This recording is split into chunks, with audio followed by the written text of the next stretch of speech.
السلام عليكم ورحمة الله وبركاته. ازيكم يا شباب يا بنات، عاملين ايه؟ يا رب تكونوا بخير. اهلا بكم في فيديو جديد، فكرة جديدة اول مرة نعملها في القناة. فكرة ايه بقى؟ احنا هنعدل العربية دي، تمام؟ هنعدل افخم عربية في اللعبة. هتقولي ليه افخم عربية؟ اقول لك اتفرج على التعليقات وانت هتعرف. عايزك قبل ما نبدأ صلي على النبي عليه الصلاة والسلام، تكتب كومنت حلو كده زيك، تشترك في القناة، تفعل الجرس، ويلا بينا. او العربيه دي طبعا مش هتتعدل في الجراج ده، فاحنا هنعدلها من قائمه الغش، تمام؟ احنا هنجيب كده وهنطلع فوق. مهم. هتلاقيها بتتعدل عادي جدا. بص فيها كميه تعديلات رهيبه. هنا ندخل هنا. مم. لا مش احسن حاجه ده. شوف اللي بعديه. مم. مم. ده حلو. لف كده. اوه جامد ده. اللون طبعا مش هنقدر نعدل فيه علشان احنا كده كده، يعني العربية لونين، فاحنا مش هنقدر نعدل حاجة. ده ايه؟ نلف كده. ده الاكزوست اللي هو الجاكمان ورا هنا. ده حلو. نشوف ده.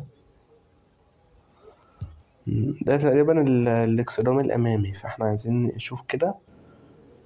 التحكم هنا رخم شوية بس هنجيبها يعني. اه. ده ولا ده؟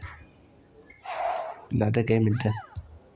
واللي تحتيها دي اكيد اللي ورا، واحنا هنختار نفس اللي قدام عشان يبقى نفس الشكل، تمام؟ هنا.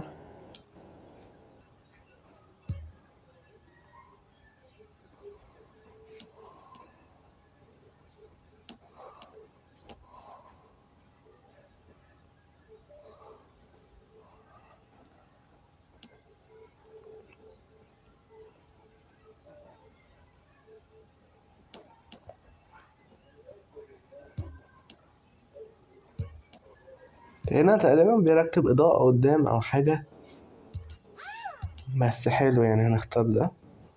ودي هنختار السبويلر اللي في كده كمان واحدة. بس نختار ده ولا ده؟ اوه شكله جامد ده. ننزل تحت هنشوف ده تقريبا العتبة اللي في الجنب. اختاره ده عشان يبقى ماشي مع الباقي.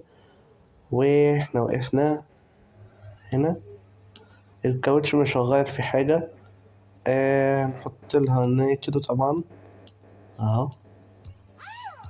وهنحط لها نظام الهيدروليك. بس كده. بص بقى العربية بعد ما اتعدلت.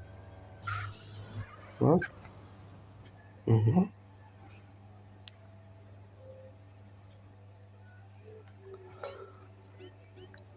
العربية دي بقى انت هتلاقيها فين؟ تعال انا هقولك انت هتلاقيها فين. طبعا الجراج بتاع سانفيرو، تمام؟ انا مش عارف انا ايه اللي دخلني من هنا. ماشي هو عشان اوريكم انكم ممكن تطلعوا لها من فوق على طول يعني. تعالى كده. خش كده بس انزل لي كده. انت الجراج ده بتاعك اهو صح؟ طبعا اول ما تيجي تاخد الفلوس، بعد كده تدخل جوه هتلاقوا هنا العربيات يمين وشمال. تطلعوا فوق. هتطلعوا فوق، اول ما تطلعوا هتلاقوا في وشكوا واقفه هنا كده، بس انا واخدها وكسر الازاز اهو، تمام؟ بس كده يا شباب، وده كان فيديو النهارده، وما تنساش اللايك والاشتراك في القناه وتفعيل زر الجرس عشان يوصلك كل جديد. وسلام.